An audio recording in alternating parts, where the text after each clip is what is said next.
আজকে গ্রিসে আমাকে পুলিশে ধরে ফেলছে, ঠিক আছে। গেছিলাম হসপিটালে একটা পেপার করার জন্য, আরেকটা হচ্ছে কাজের জন্য, কাজের একটা পেপার বানাবো, দুইটা পেপারের জন্য গেছিলাম বাজারে। বাজার থেকে আমাকে পুলিশ ধরে নিয়ে গেছে। পুলিশ ধরে নাই আমাকে, পুলিশের মোটরসাইকেল করে, দুইটা মোটরসাইকেল, দুইটা পুলিশ আসছিল। তো আমাদেরকে দেখে কি যে বলছিল, তো আমরা পারলে অন্য জায়গায় চলে যেতে পারতাম, অন্য রাইড দিয়ে। আমরা পুলিশদেরকে দেখে পুলিশের কাছে চলে আসছি, যে আসো দেখি, তারা তো আমাদেরকে ফলো করছে, দেখি তাদের কাছে যাই কি বলে, না হয়তো অন্য কিছু ভাববে।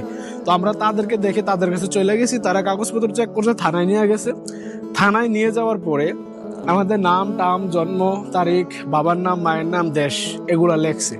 লেখার পরে বলতেছে যে আপনারা অপেক্ষা করুন। আমাদের কার্ড এবং পাসপোর্ট এগুলো নিয়ে গেছে। নেওয়ার পরে আধা ঘন্টার মতো আমাদেরকে বসায় রাখছে। বসানোর পরে দেন হচ্ছে আমাদেরকে পুলিশে চেক করে বলতেছে everything is okay, you can গো।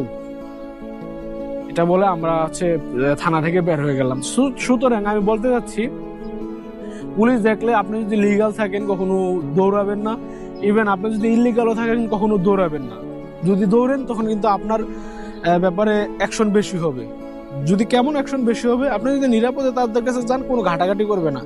আর আপনি যদি দৌড় মারেন, ইয়ে করেন, সমস্যা করেন, ভাগতে যান, তাহলে তারা মনে করবে যে আপনি অবৈধ, তো ঠিক আছে, কিন্তু তার পিছনে অন্য কারণ আছে, অন্য রহস্য আছে। সুতরাং এক্ষেত্রে সতর্ক থাকবেন, যেখানে পুলিশের সমস্যা ওই জায়গায় চলবেন না।